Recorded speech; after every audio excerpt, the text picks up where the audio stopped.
I hate this idea that revolutions must cost us blood, because the blood-hungry people, the bloodhounds, have always been the police. It's been the government consistently. I've not seen any of the protesters turn against any protester. Even when I was in hot water, nobody tried to physically assault me apart from the police. So we just keep the peace up. We keep praying consistently. We keep praying that we make it back home once we leave to go into fighting for a better country. You've talked about the president firing his entire cabinet, and most of these people that he was working with, or rather his cabinet, were close allies. So what would happen if we see them again in positions of power? We cannot see them again in positions of power. We've made this very clear. And you'll see the state is trying to drive a very sinister agenda where they're propping up very small crowds to say, tunataka Ababu arudi, tunataka Kuri arudi, tunataka Nani arudi. They're trying to make it look like Paul's favor that certain members of cabinet should come back. We are saying no. If the president wants to show us goodwill, these people are very corrupt. These people, even someone say ati Murkomen arudi. And if we are going to deal with it honestly, we know it's a lie. And the government also plans, and we cannot, they are not devoid of propaganda. That's one of the things which we cannot afford to ignore. Therefore, what we've said, we do not want to see anybody who's been in a previous government before. Do not use this. No recycling? No recycling at all. Do not use this chance to settle political scores. Give us fresh blood, because Kenya is not devoid of good leaders. Give us people who've never had a corruption case before. Give us people who've never been involved in any government before.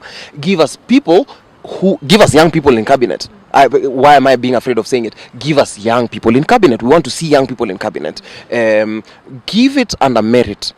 People who understand public management and have a decent understanding of finance, so that we don't have these people embarrassing us. A cabinet should not embarrass us the way this previous cabinet embarrassed us at all. Yeah. Speaking of having young people in the cabinet, you've been, this movement, since it started, we've seen, it's a leaderless movement, tribeless movement, but there are people who have been very vocal, such as you.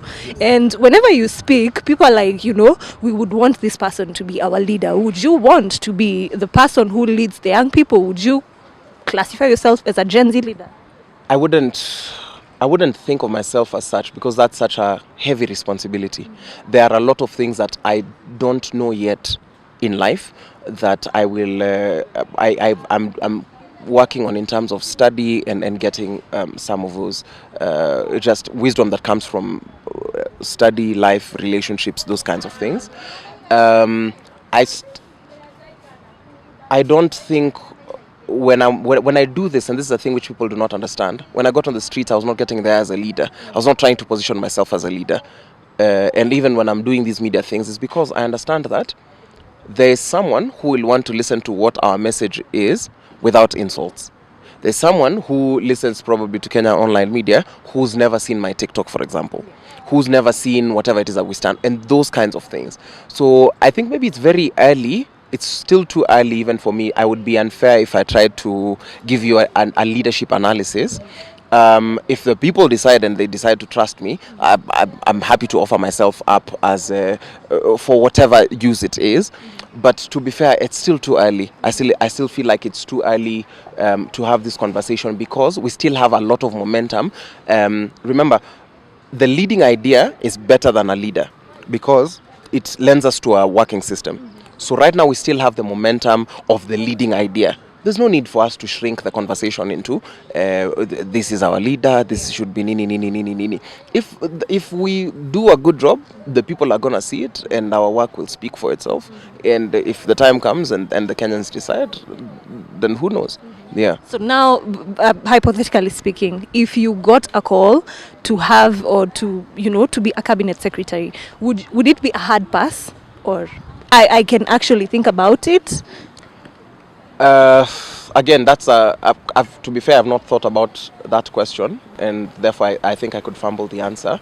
But it's something I would give a lot of thought. It's something I would give a lot of thought, in the sense that I don't know when next such an opportunity would arise. But that is only if we do not achieve the objectives of this movement. If we've not figured the point, because remember, we're still saying Ruto must go, we're still doing all that kind of stuff.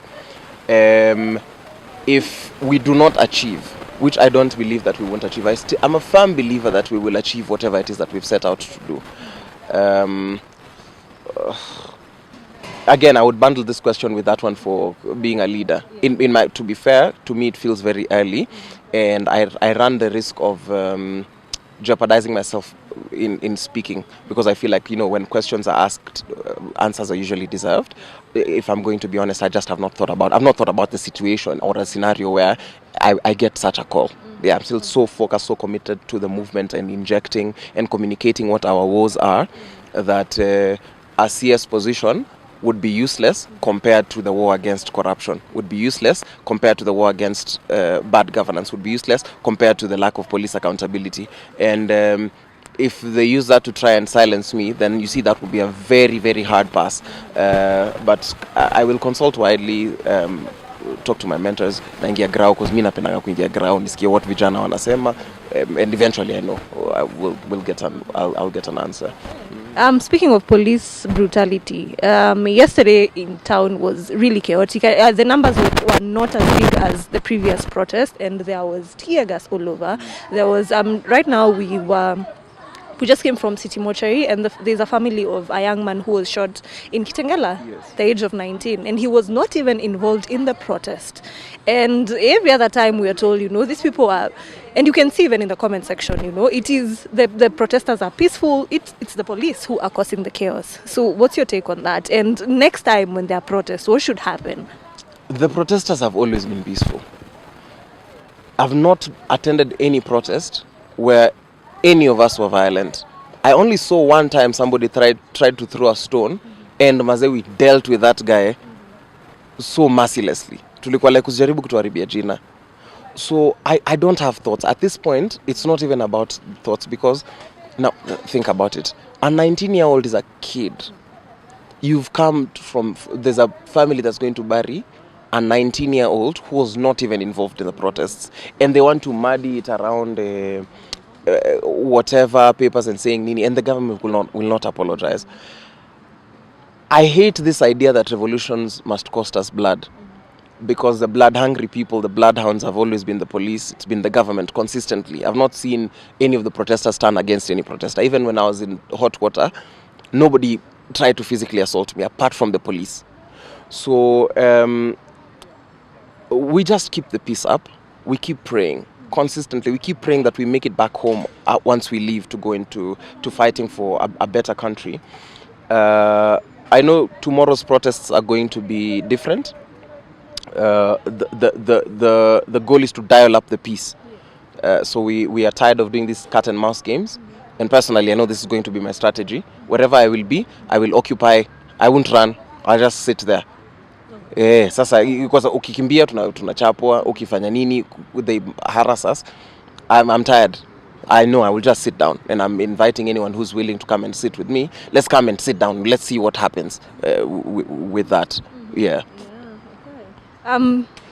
Tomorrow you've said that you'll just sit down, and you're inviting everybody who will attend the protest to just sit down peacefully.